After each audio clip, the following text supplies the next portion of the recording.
Shalom, selamat pagi Bapak Ibu Saudara yang saya kasihi di dalam nama Yesus Kristus. Kembali di pagi hari ini saya menyapa Bapak Ibu Saudara di dalam program Motivasi Pagi.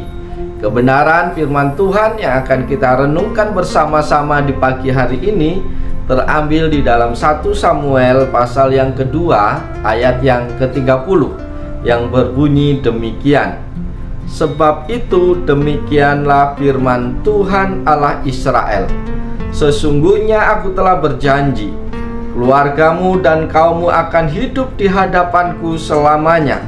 Tetapi sekarang, demikianlah firman Tuhan, jauhlah hal itu daripadaku, sebab siapa yang menghormati aku, akan kuhormati, tetapi siapa yang menghina aku, akan dipandang rendah. Amin.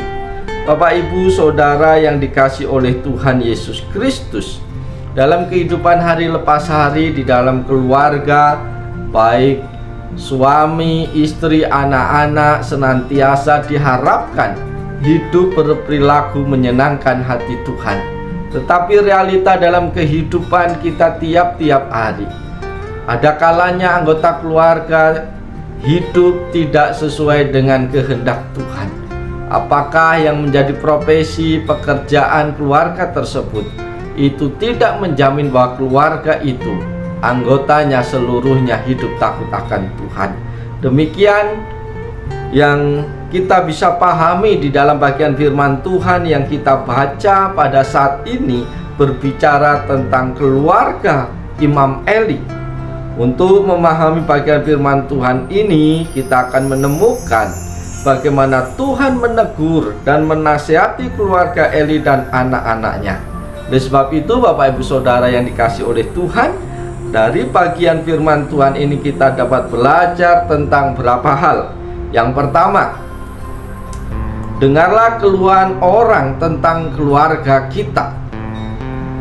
Eli sudah sering mendengar keluhan dari segenap bangsa mengenai kelakuan anak-anaknya. Ini merupakan cara Tuhan memberikan peringatan kepada Imam Eli. Tuhan seringkali memakai instrumen sesama manusia untuk mengingatkan orang-orang yang ingin ditegurnya. Kita harus dengan rendah hati belajar peka terhadap teguran Tuhan melalui orang-orang di sekitar kita. Eli mendapat teguran dari Tuhan melalui rakyat Israel. Rakyat menegur pemimpinnya, jemaat menegur hamba Tuhannya. Mari belajar mendengarkan masukan yang sungguh-sungguh penting. Ada orang yang terus berbicara tentang hal-hal yang remeh yang bukan sesuatu yang dipentingkan oleh Tuhan.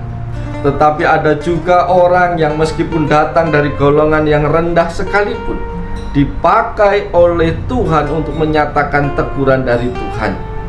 Hamba Tuhan harus belajar mendengarkan teguran dari jemaat, dan orang yang lebih tua pun harus rela kalau mendengar teguran dari anak-anak yang lebih muda, dan orang yang lebih tua pun harus rela mendengar kalau Tuhan bisa memakai anak-anak muda untuk memberikan teguran.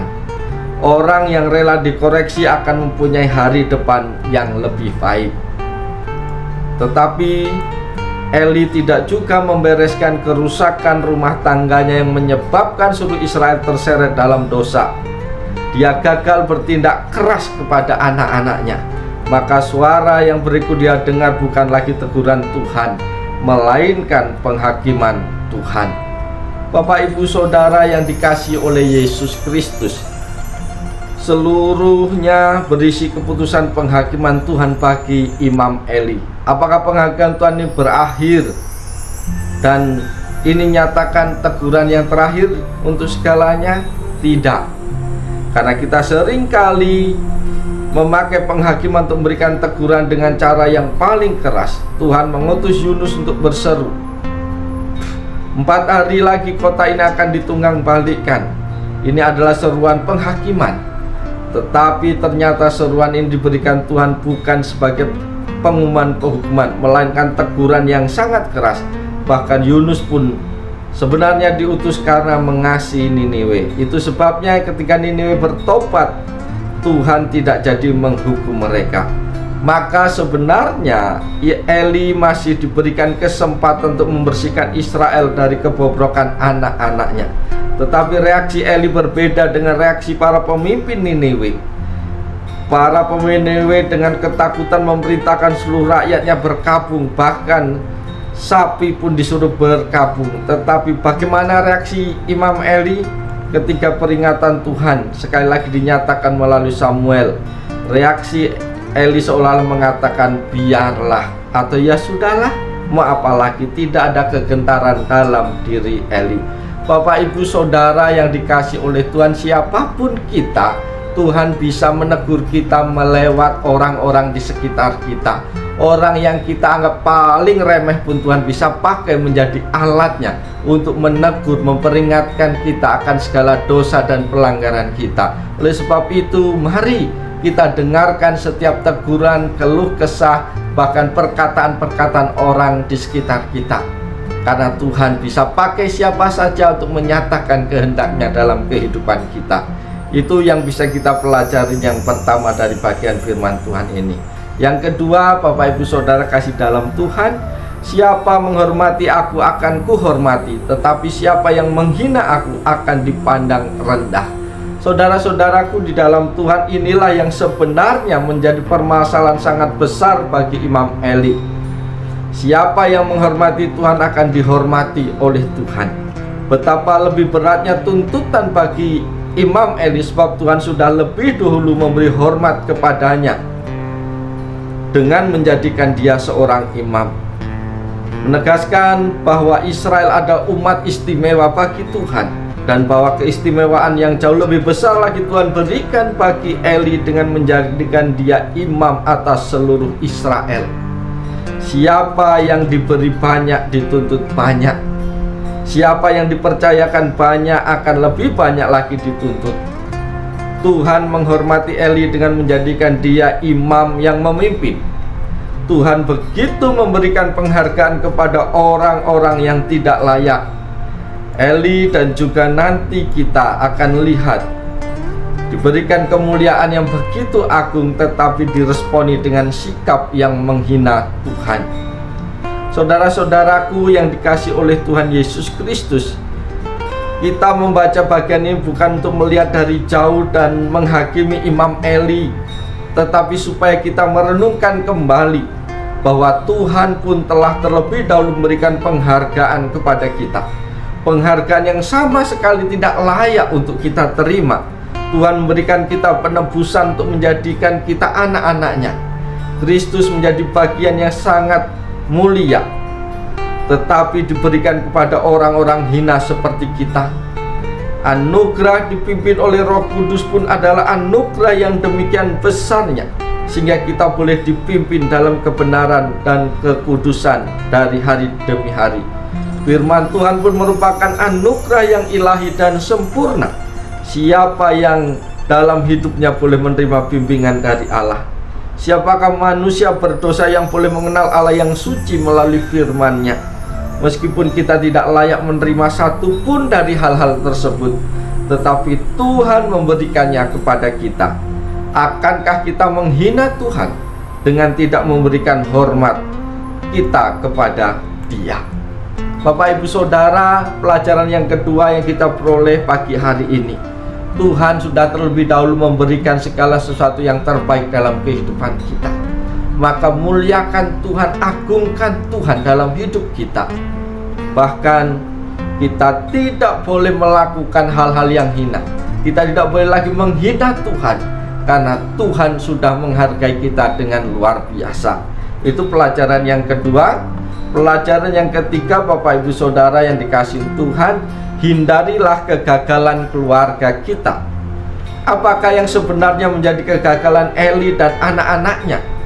Apakah yang dimaksud tidak menghormati Tuhan? Hal yang utama adalah karena Eli dan anak-anaknya melihat keuntungan pribadi, baik makanan, kesenangan, ataupun kekuasaan sebagai sesuatu yang bisa diambil dari pekerjaan melayani Tuhan. Mereka tidak melihat dedikasi dan pengorbanan, tetapi keuntungan dan kenikmatan dalam melayani, profit pribadi. Itulah sasaran mereka dalam melayani. Bahkan ketika kaum Eli sudah disingkirkan pun tetap ada keturunannya yang mengemis meminta dijadikan imam dengan tujuan supaya bisa makan. Hamba Tuhan yang bergelimang harta, hidup mewah, hidup seenaknya, bermalas-malasan mencari kekuasaan dan pengaruh akan mendapat hukuman sama seperti keluarga Eli mendapatkan hukuman. Keadaan korup dari imam sampai sekarang masih terjadi di gereja-gereja. Pendeta-pendeta, pelayan-pelayan Tuhan, majelis-majelis yang menikmati uang gereja hingga jumlah yang besar. Bahkan lebih, mereka akan mendapat celaka yang sangat besar ketika mereka hanya mencari keuntungan pribadi di dalam pelayanan mereka. Meskipun mereka tidak menikmati uang, tetapi mereka menikmati pujian, mereka menikmati penghormatan. Kalau itu yang menjadi tujuan mereka melayani, maka mereka akan mendapatkan penghukuman sebagaimana keluarga Imam Eli dihukum oleh Tuhan. Pelajaran yang keempat yang kita peroleh di pagi hari ini, Bapak Ibu Saudara yang dikasihi Tuhan, kita harus menghormati Tuhan. Apakah yang dimaksud dengan menghormati Tuhan? Menghormati Tuhan berarti menaati perintahnya dengan jujur dan murni karena kita mengasihi Tuhan. Menghormati Tuhan berarti tidak datang melayani Dia untuk keuntungan pribadi. Ada yang ingin jadi bendahara di tengah-tengah longgarnya pengawasan gereja untuk bisa menipu uang jemaat. Ada yang ingin jadi hamba Tuhan untuk bisa memonopoli sekelompok orang dan menjadikan mereka pengikutnya. Ada yang ingin melayani karena ingin menonjolkan diri. Semuanya ini bisa terjadi karena tidak ada perasaan hormat kepada Allah yang mengetahui segala sesuatu. Menghormati Tuhan berarti menyadari bahwa kita sedang berjalan di depan dan Tuhan sedang mengawasi di belakang. Setiap langkah kita yang kita jalankan adalah untuk mendapatkan persetujuan Allah yang sedang mengawasi kita. Bapak Ibu Saudara yang dikasihi oleh Tuhan, tiap-tiap hari apapun yang kita kerjakan, baik dalam pekerjaan, dalam keluarga, dalam pelayanan, hendaklah kita mengutamakan Tuhan, menghormati kekudusan Tuhan, sehingga kita sadar untuk melakukan segala sesuatu hanya untuk Tuhan dan bukan berorientasi untuk diri sendiri. Ketika kita memuliakan Tuhan, ketika kita mengutamakan Tuhan, itu tandanya kita menghormati Tuhan. Bapak Ibu Saudara, kebenaran firman Tuhan sudah kita dengar pada pagi hari ini. Ingatlah bahwa Tuhan bisa pakai siapa saja untuk menegur kita, untuk menyatakan kehendaknya. Maka pekalah terhadap suara Tuhan.